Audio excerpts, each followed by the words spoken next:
Hello everyone. So we are discussing the problem examples of the chapter Structure of Atom, and today we will discuss problem example number 4. So here the question is, the wavelength range of the visible spectrum extends from violet 400 nanometer to red which is 750 nanometer. Express these wavelengths in frequencies in the unit of hertz. And bracket में आपको given है बेटा 1 nanometre is equals to 10 to the power minus 9 metre. ये तो नहीं भी दिया हो तो भी आपको याद होना चाहिए कि 1 nanometre is equals to 10 to the power minus 9 metre. Okay बेटा, आपको कैलकुलेट क्या करना है, यहाँ पर आपको कैलकुलेट करना है फ्रीक्वेंसी. क्या क्या दिया है, आपको दिया हुआ है वेवलेंथ. तो वेवलेंथ और फ्रीक्वेंसी का रिलेशन क्या होता है हमें बहुत अच्छे से पता है बेटा. ये होता है c is equals to nu into lambda, या फिर हम कहेंगे बेटा lambda is equals to C by nu. हमें जो भी निकालना है उसके टर्म्स में हम ये फॉर्मूला लिख सकते हैं. हमें अभी कैलकुलेट करनी है फ्रीक्वेंसी न्यू, तो हम लिखेंगे बेटा nu is equals to C by lambda, where C is the speed of light. Speed of light की वैल्यू कितनी होती है बेटा, c is equals to 3 into 10 to the power 8 metre पर सेकेंड डिवाइड बाय लेमडा. तो अगर हम पहले कैलकुलेट कर रहे हैं बेटा वॉयलेट के लिए, तो वॉयलेट के लिए आपको वेवलेंथ कितनी दी हुई है 400 नैनोमीटर. तो यहां पर हम इसको 400 तो नहीं लिखेंगे, क्या लिखेंगे बेटा, हम लिखेंगे 400 into 10 to the power minus 9 metres. ऐसा क्यों, ताकि मीटर से मीटर कैंसिल हो जाए. अब बस आपको इसको सॉल्व कर लेना है. कैसे करेंगे बेटा, देखो नीचे है 400 तो क्या ही हो जाएगा 4 into 100 into 10 to the power minus 9. तो ये दो जीरोस को भी पावर में ही एडजस्ट कर लो. तो कितना हो जाएगा बेटा, 400 को 4 बनाएंगे तो पॉइंट 2 लेफ्ट शिफ्ट करेंगे तो ये हो जाएगा आपके पास 4 into 10 to the power minus 7.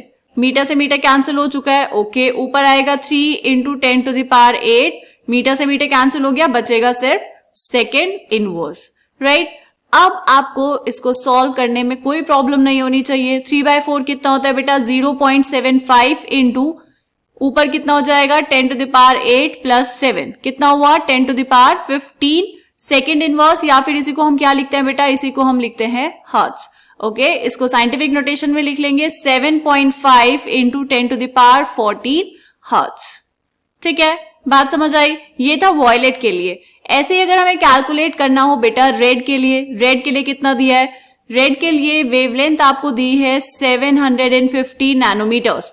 तो इसको भी सॉल्व कर लेंगे बेटा. सिंपल फॉर्मूला लगाना है, nu is equals to C by lambda which is equals to 3 into 10 to the power 8 metre पर second divide by 750 into 10 to the power minus 9 metres. इसको सॉल्व करना है, इसको भी ऐसे ही सॉल्व कर लेंगे आसानी से. सिर्फ क्या करना है बेटा, डिवाइड करना है 3 को 750 से. तो ये आपके पास आ जाएगा 4 into 10 to the power 14 hertz.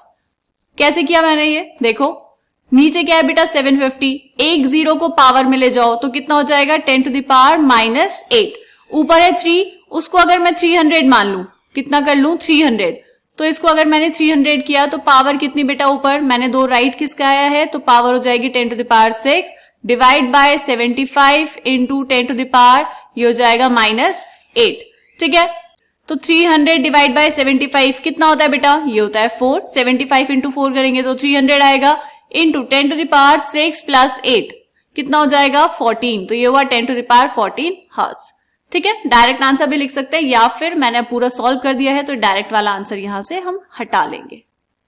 Clear बेटा, बात समझ आ गई. तो आपके पास 2 आंसर आ गए. कौन कौन से, आपको फ्रीक्वेंसीज कैलकुलेट करनी थी तो हमने यहाँ पर फ्रीक्वेंसी कैलकुलेट कर दी है. वॉयलेट कलर के लिए आई है 7.5 into 10 to the power 14 hertz, and red colour के लिए आई है बेटा 4 into 10 to the power 14 hertz. ठीक है, सिंपल था. अब हम चेक करेंगे बेटा आपके एनसीईआरटी में इसका सॉल्यूशन. देखो ये सॉल्यूशन दिया है बेटा यूजिंग इक्वेशन 2.5. इक्वेशन 2.5 क्या है, ये c is equals to nu into lambda. Frequency of violet light nu is equals to C by lambda. C की वैल्यू पुट कर दी, लेमडा की वैल्यू पुट कर दी, आंसर आ गया 7.50 into 10 to the power 14 hertz. फिर हमने कैलकुलेट किया frequency of red light, nu is c by lambda. C की वैल्यू पुट की बेटा, लेमडा की वैल्यू पुट की 750 नैनोमीटर, मतलब 750 into 10 to the power minus 9 metre. तो आंसर आया 4 into 10 to the power 14 hertz. Right, so the range of visible spectrum is from 4 into 10 to the power 14 to 7.5 into 10 to the power 14 hertz in terms of frequency units. आपको यहाँ पर दी हुई है wavelength range of visible spectrum violet से रेड, हमने उसको एक्सप्रेस किया फ्रीक्वेंसी यूनिट्स में। तो यहाँ पर रेंज कितनी आनी चाहिए बेटा, 4 × 10⁻14 hertz to 7.5 × 10⁻14 hertz. This is the range of the visible spectrum in terms of frequency units. Clear, समझ आ गया बेटा। चलो मिलेंगे नेक्स्ट क्वेश्चन में, तब तक के लिए बाय बाय।